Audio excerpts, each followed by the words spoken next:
अब स्टूडेंट्स इसी टॉपिक का introduction to simple harmonic motion में आपके पास कुछ 3 एग्जांपल्स हमने ली गई हैं, जिसमें सबसे पहले आपके पास है मास अटैच टू स्प्रिंग। तो students mass attach to spring आपके पास एक सिस्टम है और इस सिस्टम में आपके पास कुछ चीज़ें हैं। लेट्स सपोज ये आपके पास एक फिक्स्ड दीवार है। जब भी हम ये वाली इस तरह की लाइंस बनाते हैं इसका मतलब समझ जाएं कि ये कोई फिक्स्ड पॉइंट है और इसी फिक्स्ड पॉइंट के साथ आपके पास एक स्प्रिंग अटैच हुआ है। ये आपके पास एक स्प्रिंग है स्टूडेंट्स।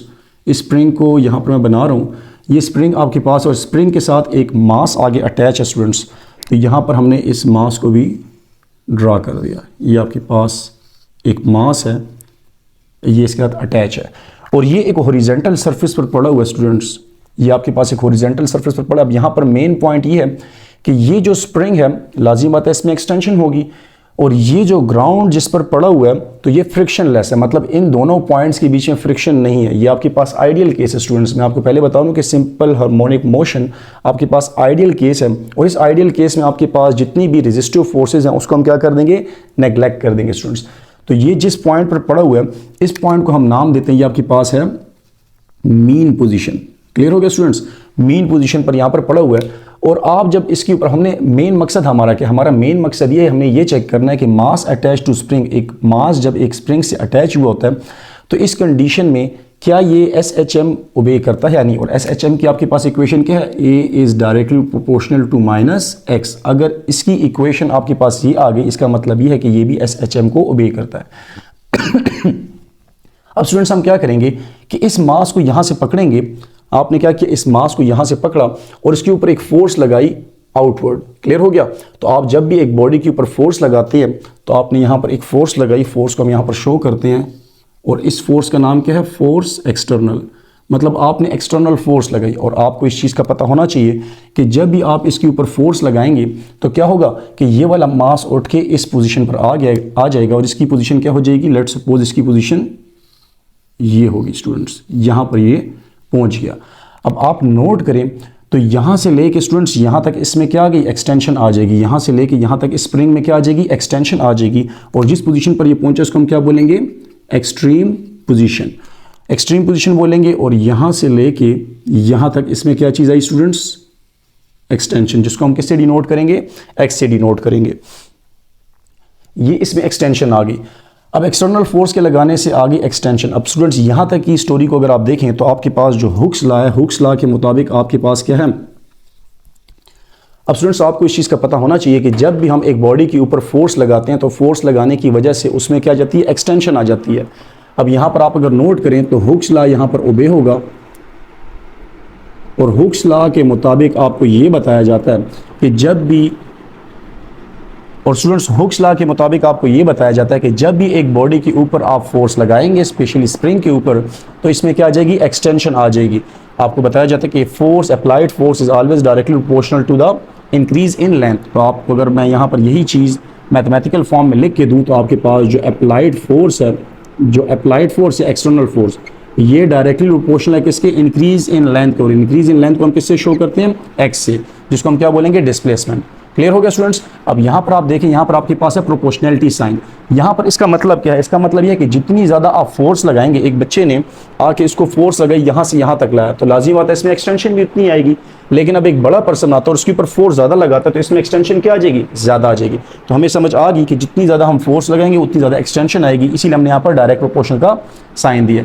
नेक्स्ट आप देखें, आप जब भी प्रोपोर्शनैलिटी साइन को हटाते हैं तो यहाँ पर क्या चीज़ लगाते हैं, आप यहाँ पर एक्सटर्नल फोर्स, प्रोपोर्शनैलिटी साइन को स्टूडेंट्स हम यहाँ से हटाएंगे तो हम इक्वल टू लगाएंगे और x तो लगा देंगे, लेकिन x से पहले हम यहाँ पर एक कांस्टेंट लगाएंगे और यहाँ पर जो कांस्टेंट है इसको हम किससे शो करेंगे स्टूडेंट्स, एक सैंपल हमारे पास है।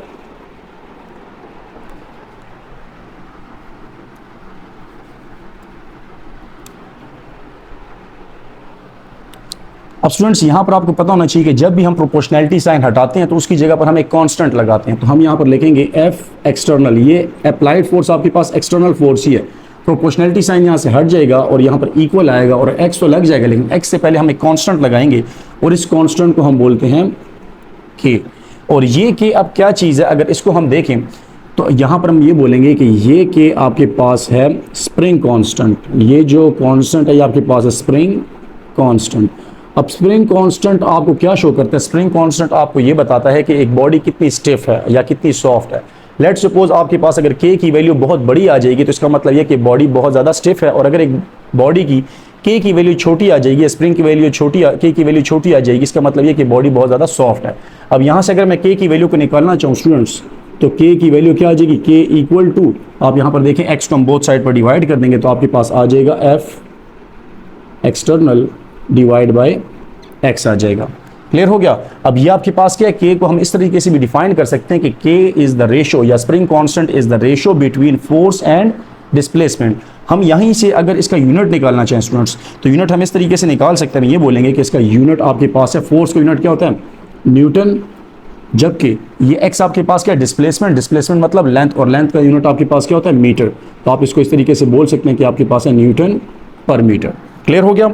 अब यहाँ पर आप देखें, ये आपके पास एक इक्वेशन बनी है, इस इक्वेशन को आप एक नाम दे दें स्टूडेंट्स। ये आपके पास इक्वेशन नंबर है 1, F इज इक्वल टू के एक्स। अब स्टूडेंट्स यहाँ पर आप अगर देखें तो बॉडी आपके पास इस पॉइंट पर पहुँच गई, एक्सट्रीम पोजीशन तक पहुँच गई। अब जैसे ही इस बॉडी को यहाँ से वो पर्सन छोड़ेगा, तो छोड़ने के बाद क्या होगा? अब ये स्प्रिंग किस तरफ को? स्प्रिंग में स्ट्रेचनेस आई हुई है, और ये बॉडी कहाँ पर आने की कोशिश करेगी? अपनी मेन पोजीशन की तरफ। तो यहाँ पर इसमें एक और फोर्स आ जाएगी जिसको हम क्या नाम देंगे स्टूडेंट्स? ये बॉडी यहाँ से इस तरफ को जाएगी, ये बॉडी रिवर्स डायरेक्शन में जाएगी, और यहाँ पर हम इसके बीच में बोलेंगे कि इसमें क्या आ गई? रिस्टोरिंग फोर्स आ गई। अब रिस्टोरिंग फोर्स स्टूडेंट्स क्या चीज़ है? इसको अगर हम यहाँ पर लिखें, रिस्टोरिंग फोर्स इसमें पैदा हो जाएगी स्टूडेंट्स। और ये रिस्टोरिंग फोर्स अगर आप नोट करें तो ये रिस्टोरिंग फोर्स किस वजह से पैदा हुई? ये रिस्टोरिंग फोर्स पैदा हुई पोटेंशियल एनर्जी की वजह से। अब यहाँ पर कौन सी पोटेंशियल एनर्जी है? देखिए, आप एक बॉडी को जब अपनी मेन पोजीशन से एक्सट्रीम पोजीशन पर लाए तो आपने क्या चीज़ चेंज की?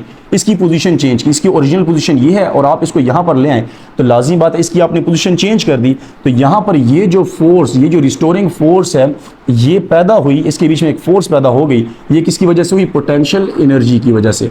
और ये कौन सी पोटेंशियल एनर्जी है स्टूडेंट्स? पोटेंशियल एनर्जी फिर दो टाइप की हम लेंगे, एक आपके पास है ग्रेविटेशनल पोटेंशियल एनर्जी और एक आपके पास है इलास्टिक पोटेंशियल एनर्जी। तो यहाँ पर जो पोटेंशियल एनर्जी वो किस वजह से है? इलास्टिसिटी की वजह से। तो हम यहाँ पर बोलेंगे कि यहाँ पर इलास्टिक पोटेंशियल एनर्जी की वजह से ये रिस्टोरिंग फोर्स स्टोर हो गई। और आपको भी पता है कि जब भी एक बॉडी के ऊपर फोर्स लगती है तो कहां पर जाती है? मूव करती है। तो ये बॉडी अपनी मेन पोजीशन की तरफ मूव करेगी। किस पॉइंट पर? यहां पर आएगी। तो ये यहां से इस पोजीशन पर आएगी, और यहां पर आप नोट करें तो लाज़मी बात है ये जो रिस्टोरिंग फोर्स है वही एक्सटर्नल फोर्स वाला काम करे। तो हम यहां पर ये बोलेंगे कि आपके पास ये जो रिस्टोरिंग फोर्स है ये बराबर है किसके? इसी चीज़ के, के एक्स के ही बराबर है। लेकिन यहां पर हम एक साइन पुट कर देंगे, नेगेटिव साइन। ये नेगेटिव साइन हमने क्यों पुट किया? अब आप खुद नोट करें कि एक्सटर्नल फोर्स की डायरेक्शन बाहर की तरफ है और रिस्टोरिंग फोर्स की डायरेक्शन बैकवर्ड है। तो हम यहां पर सिंपली बोल सकते हैं कि दोनों की डायरेक्शन एक दूसरे से ऑपोजिट है। तो एक के लिए हम पॉजिटिव लेंगे, यहां पर हमने पॉजिटिव लिया और यहां पर हमने क्या ले लिया? नेगेटिव ले लिया। क्लियर हो गया? या इस तरीके से भी आप बोल सकते हैं कि यहां पर हमने माइनस इसलिए लिया क्योंकि इसकी डायरेक्शन किस तरफ है? मेन पोजीशन की तरफ है। तो प्लस और माइनस को हम एज अ डायरेक्शन के लिए भी यूज कर सकते हैं स्टूडेंट। तो ये वाली इक्वेशन आपके पास हो जाएगी इक्वेशन नंबर 2, और ये बहुत इंपॉर्टेंट इक्वेशन है स्टूडेंट्स। अब आप यहां पर नोट करें कि ये बॉडी जब यहां पर आ रही होगी तो यहां पर आने के साथ इसमें मोशन आ रही है, और मोशन को हम क्या बोलते हैं? इसमें एक्सेलरेशन आ रही है। तो फोर्स के लगने की वजह से एक्सेलरेशन हो रही है। तो यही रिस्टोरिंग फोर्स क्या चीज प्रोड्यूस कर रही है? एक्सेलरेशन, एक मास के ऊपर स्टूडेंट। सही है? तो हम यहां पर ये बोलेंगे कि अकॉर्डिंग टू सेकंड लॉ। अब student second law of motion के मुताबिक आपके पास जो यही रिस्टोरिंग फोर्स है ये किसके बराबर है? ये रिस्टोरिंग फोर्स आपके पास बराबर है ma के स्टूडेंट्स। और यहाँ पर हम इसको बोल देंगे कि ये रिस्टोरिंग फोर्स है, और इस वाली इक्वेशन को हम बोलेंगे इक्वेशन नंबर 3। अब हम ऐसा करेंगे, इक्वेशन नंबर 2 और इक्वेशन नंबर 3 को आपस में कंपेयर कर लेंगे। तो हम यहाँ पर ये बोलते हैं कंपेयरिंग 2 and 3। तो 2 and 3 को अगर आप देखें तो इसकी लेफ्ट हैंड साइड पर आपके पास यहाँ पर भी रिस्टोरिंग फोर्स है, यहाँ पर भी रिस्टोरिंग फोर्स। इसका मतलब ये हो गया कि ये वाली साइड जो राइट हैंड साइड है और इसकी भी राइट हैंड साइड आपस में बराबर है। तो हम इन दोनों को आपस में कंपेयर कर लेते हैं। ma इक्वल टू माइनस के एक्स आ जाएगा। अब स्टूडेंट्स हमने इस इक्वेशन से कुछ भी करके ये वाली इक्वेशन बनानी है, तो हमें यहाँ पर कौन सा टर्म छोड़ना है? ए को छोड़ना। तो हम यहाँ पर क्या कर देंगे? हम यहाँ पर ये बोलेंगे कि डिवाइड बोथ साइड बाय, हम यहाँ पर ये बोलेंगे डिवाइड बोथ साइड बाय, ए को यहीं पर छोड़ देंगे तो m को क्या कर देंगे? यहाँ से डिवाइड कर देंगे स्टूडेंट्स। तो आप इससे एक नेक्स्ट स्टेप लिखेंगे, उसमें आप क्या कर देंगे? यहाँ पर भी m को डिवाइड कर देंगे और यहाँ पर भी m को डिवाइड कर देंगे। तो अब आप नोट करें, आपके पास ये m और m आपस में क्या हो जाएगा, कैंसिल हो जाएगा, और आपके पास क्या बच गया स्टूडेंट्स, आपके पास बच गया एक्सेलरेशन इक्वल टू माइनस के और डिवाइड बाय m, यहाँ पर मैंने लिख दिया और x इस तरह लिख दिया। अब आप यहाँ पर ये बोलेंगे कि m को आपने अकेले k के नीचे ही क्यों लिखा है, इसका रीज़न मैं ये बोलूँगा कि आपने ये वाली इक्वेशन बनानी और यहाँ पर देखें x अकेला है, तो यहाँ पर इसीलिए मैं x को अकेला छोड़ रहा हूँ, और इस इक्वेशन को आप एक नाम दे देंगे, इस इक्वेशन को आप बोल देंगे इक्वेशन नंबर 4 स्टूडेंट्स। क्लियर। अब यहाँ पर आप अगर नोट करें स्टूडेंट्स, तो यहाँ पर आपके पास k डिवाइड बाय m लिखा है, k डिवाइड बाय m लिखा है, और आप अगर नोट करें तो k आपके पास क्या है, कांस्टेंट है, और मास भी आपके पास क्या है, एक कांस्टेंट क्वांटिटी है, तो ये दोनों की दोनों चीज़ें आपके पास क्या है, कांस्टेंट है स्टूडेंट्स। तो यहाँ पर इस k डिवाइड बाय m, इसकी जगह पर मैं क्या चीज़ लिख सकता हूँ, कांस्टेंट लिख सकता हूँ। तो मैं यहाँ पर लिखूंगा a equal to minus x तो लिख लूंगा, लेकिन इससे पहले मैं क्या चीज़ लिख लूंगा, कांस्टेंट, और ये वही कांस्टेंट है जो इसके बराबर है स्टूडेंट्स। और इस इक्वेशन को हम एक और नाम दे देंगे, इक्वेशन नंबर 5 दे देंगे। अब आपको इस चीज़ का स्टूडेंट्स पता होना चाहिए कि जब भी आपके पास एक बॉडी, एक इक्वेशन के बीच में अगर प्रोपोर्शनैलिटी साइन आता है, तो प्रोपोर्शनैलिटी साइन को जब हटाते हैं तो हम वहाँ पर क्या लगाते हैं, कांस्टेंट लगाते हैं। अब यहाँ पर आप रिवर्स इंजीनियरिंग करें, यहाँ पर आपके पास पहले से कांस्टेंट है, तो इसको जब आप हटाएंगे तो आप क्या लगा देंगे, प्रोपोर्शनैलिटी साइन लगा देंगे स्टूडेंट्स। तो हम यहाँ पर ऐसा करते हैं, हम यहाँ पर लिख देंगे कि एक्सेलरेशन इक्वल टू माइनस, और इसको हम हटा देंगे। अब यहाँ से स्टूडेंट्स हम ऐसा कर देंगे, रिवर्स इंजीनियरिंग करेंगे, और यहाँ पर आपके पास आ जाएगा a इक्वल टू, यहाँ से कांस्टेंट हट जाएगा, तो आपके पास क्या आ जाएगा, प्रोपोर्शनैलिटी साइन। अब स्टूडेंट्स आपको इस चीज़ का अंदाज़ा होना चाहिए कि जब भी हम एक प्रोपोर्शनैलिटी साइन को हटाते हैं तो वहाँ पर क्या लगाते हैं, कांस्टेंट लगाते हैं। अब यहाँ पर उसका ऑपोजिट केस, अब यहाँ पर आपके पास कांस्टेंट है, तो रिवर्स इंजीनियरिंग हम करेंगे और कांस्टेंट को हटाने के बाद हम यहाँ पर क्या लगा देंगे, प्रोपोर्शनैलिटी साइन। तो आपके पास आ जाएगा a is directly proportional, minus आ जाएगा, और यहाँ पर आ गया x। तो अगर आप नोट करें तो जो ये वाली इक्वेशन है ये स्टूडेंट्स, ये वही a इक्वेशन है जो शुरू में हमने यहाँ पर लिखी थी, और ये इक्वेशन किस चीज़ की स्टूडेंट्स, ये आपके पास इक्वेशन है SHM की। इसका मतलब ये है कि अगर एक बॉडी की इक्वेशन ये आ जाती है तो इसका मतलब ये है कि वो किस रूल को ओबे करती है, वो सिंपल हार्मोनिक मोशन को ही ओबे करती है स्टूडेंट्स। क्लियर हो गया।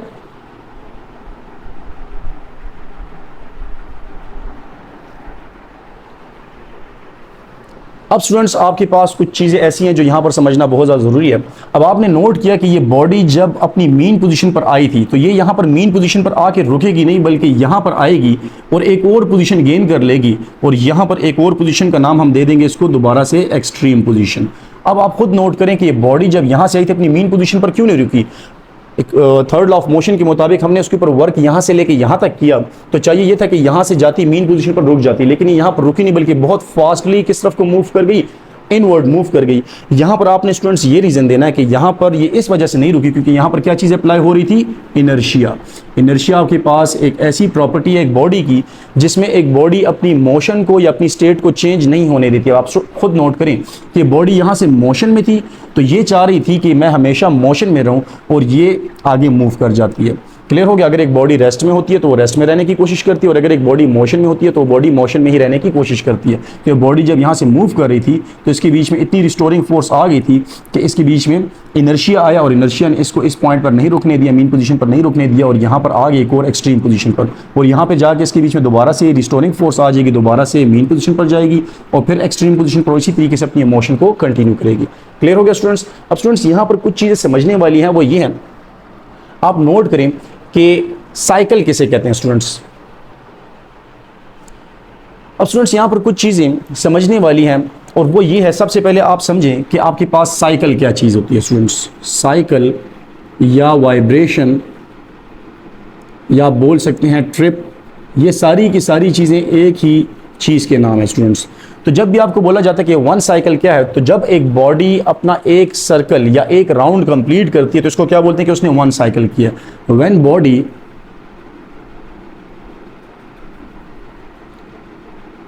तो स्टूडेंट्स जब भी एक बॉडी है, when a body complete one round, जब एक बॉडी अपना एक राउंड कंप्लीट करती है या ट्रिप कंप्लीट करती है, तो इसको हम क्या बोलते हैं कि उसने क्या किया, वन वाइब्रेशन या वन साइकिल कंप्लीट कर दिया। अब लेट्स सपोज आप देखें ये बॉडी कहाँ से स्टार्ट हुई थी, ये बॉडी अपनी इस मीन पोजीशन से स्टार्ट हुई थी, ये इस एक्सट्रीम पोजीशन तक गई और फिर ये यहाँ से कहाँ पर गई, दोबारा एक और एक्सट्रीम पोजीशन पर गई और अपने पॉइंट पर वापस आ गई। तो ये जो इसने पूरा का पूरा एक सर्कल कंप्लीट किया, एक चक्कर कंप्लीट किया, इसको हम क्या बोलते हैं, वन वाइब्रेशन या वन साइकिल। इसी तरीके से अगर मैं आपको बोलता हूँ कि एक बॉडी यहाँ से यहाँ पर गई, फिर वहाँ से यहाँ पर, फिर यहाँ पर और फिर अपनी पोजीशन पर वापस आ गई, तो इसने क्या कर दिया, अपना एक चक्कर या एक राउंड या एक ट्रिप या एक साइकिल या एक वाइब्रेशन कंप्लीट कर दिया। इसी को हम क्या बोलते हैं, साइकिल। क्लियर हो गया स्टूडेंट्स। इसी के साथ आपके पास एक और चीज़ है जिसको हम बोलते हैं टाइम पीरियड। ये टाइम पीरियड स्टूडेंट्स बहुत इंपॉर्टेंट चीज़ है। टाइम पीरियड आपके पास ये है कि जब एक बॉडी अपना एक साइकिल कंप्लीट करती है और उस एक साइकिल को कंप्लीट करने में जितना भी टाइम लगता है, इसको हम बोलते हैं टाइम पीरियड। तो आप सिंपली इसको डिफाइन कर सकते हैं, time required to complete one cycle, या आप बोलेंगे vibration, is called time period. मैं यहाँ पर ये नहीं लिख रहा इस कार्ड, आपको ये समझ आना चाहिए कि एक साइकिल या एक वाइब्रेशन कंप्लीट करने के लिए एक बॉडी को जितना टाइम लगता है इसको हम क्या बोलते हैं, आप इसको बोलते हैं टाइम पीरियड। लेट्स सपोज एक बॉडी यहाँ से मूव करके गई वहाँ पर, यहाँ पर, यहाँ पर और यहाँ पर, और इसको टोटल टाइम लग गया 5 सेकेंड। इसका मतलब क्या है कि इसका टाइम पीरियड क्या है, 5 सेकेंड। क्लियर हो गया। इसी के साथ आपके पास एक और चीज़ जिसको हम बोलते हैं फ्रीक्वेंसी। इसका सिंबल आपके पास है स्मॉल एफ।